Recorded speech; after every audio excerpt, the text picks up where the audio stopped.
बूढ़ा आदमी कुछ सामान लेकर घर की तरफ आता है और अपने कमरे की तरफ चला जाता है। इसकी बहू दूर से देख रही होती है। वो सामान बांध रहा होता है। इसकी बहू पूछती है कि वो कहाँ जा रहा है, लेकिन इसे कुछ नहीं बताता। वो दराज से एक कागज उठाता है, लेकिन हुआ कि झोंके से वो कागज खिड़की के बाहर उड़ जाता है। वो परेशानी में बाहर की तरफ भागता है। एक गाड़ी से टक्कर लगते बच जाता है। तभी वो कागज एक साइकिल के नीचे आ जाता है। वो दौड़ लगाकर वो कागज उठा लेता है और खुशी से घर की तरफ जाता है। इसकी बहू वो कागज की तस्वीर देखकर उसका मजाक उड़ाने लगती है। बूढ़ा घर जाकर कागज को देखते हुए अपनी पुरानी जिंदगी याद करता है, जब वो एक छोटा सा बच्चा था और अपने गांव में बकरियां चराया करता था। तभी उसके पास एक दरवेश आता है और इससे पानी मांगता है, ताकि वो पानी पी सके और वुजू करके नमाज पढ़ सके। लेकिन इस बच्चे का पानी खत्म हो चुका होता है। वो दरवेश किसी चश्मे के बारे में पूछता है, तो बच्चा इसे एक चश्मे का बताता है और इसे अपने साथ वहां ले जाता है। चश्मे का पानी बहुत खुशबूदार और ठंडा होता है। दरवेश पानी की आवाज सुनकर अंदाजा लगाता है कि ये चश्मा बहुत गहरा है। वो बच्चे को बहुत दुआएं देता है। दरवेश कहता है कि तुम कितना मुबारक काम कर रहे हो, हमारे पैगंबर भी यही काम करते थे। वो बच्चे से नाम पूछता है तो वो अपना नाम मुस्तफा बताता है और उसे एक राज की बात बताता है। दरवेश अपनी जेब से एक कागज निकालता है और उस पर एक तस्वीर बना लगता है और उसके कान में सरगोशी करने लगता है। उसे तलकीन करता है कि मेरी बात कभी भूलना मत। बूढ़ा दिल ही दिल में दरवेश से मुआफी मांगता है और कहता है कि मैं आपकी बात भूल गया, लेकिन मैं मरने से पहले ये काम जरूर करूंगा। मैं वहां चश्मे के साथ साथ एक मस्जिद भी तामीर करूंगा। फिर वो अपना थैला उठाकर जाने लगता है। वहां उसका बेटा आ जाता है और इसे बहुत मना करता है, लेकिन बूढ़ा उसकी बात नहीं सुनता। इतने में इसको दिल का दर्द शुरू हो जाता है। बेटा इसे दवाई खिलाता है और उठाकर वापस घर ले जाता है। इस बूढ़े का पोता एक होटल में जाता है और वहां एक लड़की के साथ बातें करने लगता है। लड़की जब अपने दूसरे दोस्तों को बाइक पर बैठा देखती है तो वो उनके साथ चली जाती है। ये बात लड़के को बहुत बुरी लगती है और वो गुस्से में घर चला जाता है। घर पे इसके माँ बाप उसकी हालत देखकर पूछते हैं कि क्या हुआ है। लड़का बाइक लेने की जिद करता है, लेकिन इसका बाप उसे मना कर देता है। वो औरत अपने शौहर को कहती है कि बाबा को अस्पताल में दाखिल कर दें, लेकिन इसका बेटा कहता है कि नहीं, वो मेरा बाप है, मैं ऐसा नहीं कर सकता। बूढ़ा अपने माजी को याद करके बहुत गमगीन होता है। वो अपने पोते के पास जाता है और इसे कहता है कि मुझे गांव ले चलो, लेकिन पोता गुस्से में उसे वहां से जाने का कहता है। अगले दिन बूढ़ा घर पर नहीं होता तो उसकी बहू बेटे को कहती है कि जाके बाबा को ढूंढ लाओ। उसका बेटा चढ़ जाता है और उठकर बाबा को ढूंढने जाता है और लोगों से पूछता है। बूढ़ा एक सूखे चश्मे के पास बैठा होता है और कहता है कि तुम्हारी तरह मैं भी रोना चाहता हूं, लेकिन मेरी भी आंखें सूख चुकी हैं। वहां उसका पोता आ जाता है और उससे कहता है कि घर चली, लेकिन बूढ़ा इसे कहता है कि मुझे गांव ले चलो, मुझे चश्मा तामीर करना है। लड़का मना कर देता है। इसी वक्त वो लड़की अपने दोस्तों के साथ बाइक पर आ जाती है और उसका मजाक उड़ाने लगती है। लड़के को बहुत गुस्सा आता है। बूढ़ा अपने पोते को समझाता है कि अगर तुम्हारा दिल सच्चा है तो मैं तुम्हें बाइक लेकर दूंगा, लेकिन अगर तुम मुझे गांव लेकर चलो। वो लड़का मान जाता है और किराए की गाड़ी लेकर उसे गांव ले जाता है। वो एक जगह रुक जाते हैं और बूढ़ा उसे अपनी माजी की कहानी सुनाता है।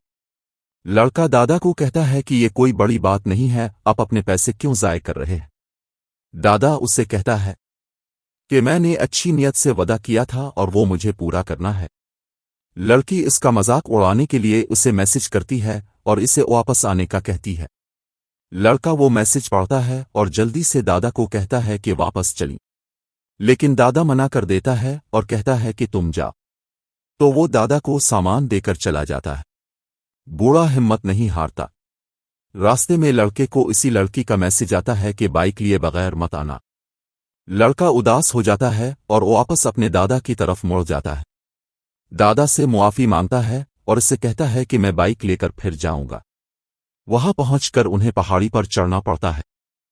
बहुत देर तक चलने के बाद इस बूढ़े को वो जगह मिल जाती है وہ بہت خوش ہوتا ہے۔ اتنے میں ایک لڑکی اپنی بکری کے پیچھے بھاگتی ہوئی آتی ہے اور اسے سلام کرتی ہے۔ وہ پوچھتی ہے کہ اب یہاں کیا کر رہے ہیں، تو وہ بتاتا ہے کہ میں یہاں چشمہ بنانا چاہتا ہوں، جس پر لڑکی حیران ہوتی ہے اور کہتی ہے کہ اتنی ویران اور اونچائی پر کون آئے گا۔ وہ بوڑھا اپنے ارادے کا پکا ہوتا ہے۔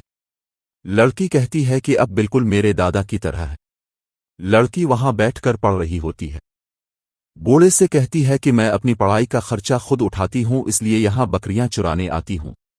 وہ لڑکی کو شاباش دیتا ہے اور وہ لڑکی سے کسی کاریگر کے بارے میں پوچھتا ہے۔ لڑکی ان کو کاریگر کے پاس لے کر جاتی ہے۔ کاریگر فون پر بات کر رہا ہوتا ہے، جس سے پتہ چلتا ہے کہ وہ بہت مقروض ہے۔ وہ کاریگر کو نقشہ دکھاتا ہے اور چشمہ کا تعمیر کرنے کو کہتا ہے۔ کاریگر جگہ دیکھ کر سوچ میں پڑ جاتا ہے، تھوڑا اسے کافی زیادہ رقم دے دیتا ہے۔ کاریگر اس کے بات مان جاتا ہے۔ وہ انہیں صبح کا ٹائم دے دیتا ہے۔ صبح کو وہ دونوں جا کر وہاں صفائی کرنا شروع کر دیتے ہیں۔ کافی دیر بعد بھی وہ نہیں آتا۔ لڑکا اس پر بہت ناراض ہوتا ہے اور بوڑھے سے کہتا ہے کہ آپ اس ویران جگہ کیوں چشمہ بنانا چاہتے ہیں؟ بوڑھا کہتا ہے کہ جب حضرت آدم اور بی بی حوا زمین پر آئے تھے تو یہاں کچھ نہیں تھا، پھر انہوں نے کعبے کو تعمیر کیا۔ ہمارے نبی صلی اللہ علیہ وسلم نے جب مدینہ ہجرت کی تو پہلی مسجد تعمیر کی تھی، جس کا نام مسجد قبا تھا۔ اس لیے میں بھی یہاں پر ایک نماز پڑھنے کی جگہ بنانا چاہتا ہوں۔ پھر وہ زور زور سے لوگوں کو بلانے لگتا ہے۔ وہ دونوں کاریگر کی دکان پر جاتے ہیں جہاں تالا لگا ہوتا ہے۔ لڑکا کہتا ہے کہ اس نے ہمیں دھوکہ دے دیا ہے۔ آج دکان سے پتہ چلتا ہے کہ صبح اس کو پولیس اٹھا کر لے گئی ہے۔ وہاں سے وہ لڑکی گزرتی ہے تو لڑکا اس پر بہت غصہ کرتا ہے کہ تم نے ہمیں کیسا کاریگر بتایا ہے۔ لڑکی روتے روتے وہاں سے چلی جاتی ہے۔ دادا اس پر بہت غصہ کرتا ہے۔ وہ واپس اپنے ہوٹل میں جاتے ہیں۔ بوڑھا کہتا ہے کہ میرے پاس اور بھی کیسے ہیں جس سے میں تعمیر کا کام کروا سکتا ہوں اور تمہیں واپس جا کر بائک بھی دلوا سکتا ہوں۔ وہ لڑکی پھر اسے میسج کرتی ہے۔ وہ میسج پڑھ کر مسکرانے لگتا ہے۔ اگلی صبح تھوڑا دیکھتا ہے اور اپنے پوتے کو ڈھونڈنے لگتا ہے۔ بوڑھا دیکھتا ہے کہ پیسوں کی جگہ ایک خط رکھا ہے جس میں لکھا ہے کہ میں ان پیسوں سے بائک لینا چاہتا ہوں اور اب چشمہ بنانے کا خواب چھوڑ دیں۔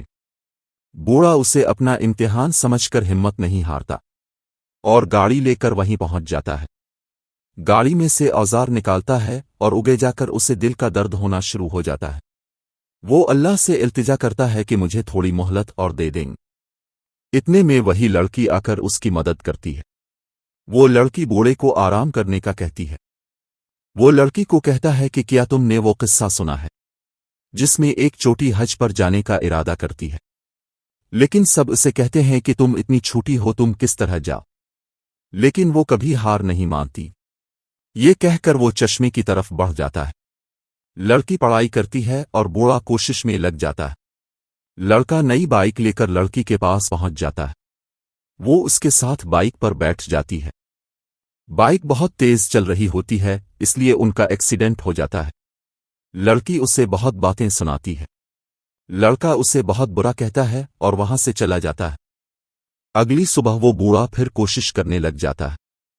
اتنے میں اس کا پوتا آ جاتا ہے۔ وہ اسے دیکھ کر بہت خوش ہوتا ہے۔ وہ مل کر کوشش کرنے لگتے ہیں، لیکن جیسے ہی وہ دیوار بنانے لگتے ہیں تو وہ ٹوٹ جاتی ہے۔ اتنے میں وہاں کاریگر آ جاتا ہے اور اپنا عذر پیش کرتا ہے اور اپنا کام شروع کر دیتا ہے۔ کچھ ہی دنوں میں چشمہ تیار ہو جاتا ہے۔ کاریگر بوڑھے کو مبارکباد دیتا ہے اور وہ سب بہت خوش ہوتے ہیں۔ بوڑھا وضو کر کے نماز ادا کرتا ہے۔ پوتا اسے واپس چلنے کا کہتا ہے اور وہ سفر پر نکل پڑتے ہیں۔ لڑکی کی ماں کا فون آتا ہے، وہ اسے بتاتی ہے کہ تم نے امتحان میں اول نمبر لیا ہے۔ لڑکی سن کر بہت خوش ہو جاتی ہے۔ وہاں دادا کو کچھ ہو جاتا ہے۔ لڑکا انہیں دیکھ کر پریشان ہو جاتا ہے، لیکن دادا اب فوت ہو چکا تھا۔ 9 سال بعد وہ لڑکا اپنی فیملی کے ساتھ اپنے دادا کی قبر پر آتا ہے۔ وہاں لوگوں کی بھیڑ جمع تھی، وہی جگہ جہاں دادا نے چشمہ تعمیر کروایا تھا۔ وہ دعا کرنے لگتے ہیں۔ نبی صلی اللہ علیہ وسلم کا فرمان ہے، کوئی مسلمان جو ایک پیڑ لگاتا ہے یا کوئی بیج بوتا ہے اور پھر کوئی پردہ یا کوئی انسان یا کوئی جانور اس سے فائدہ اٹھاتا ہے تو یہ اس کے لیے صدقہ جاریہ ہے۔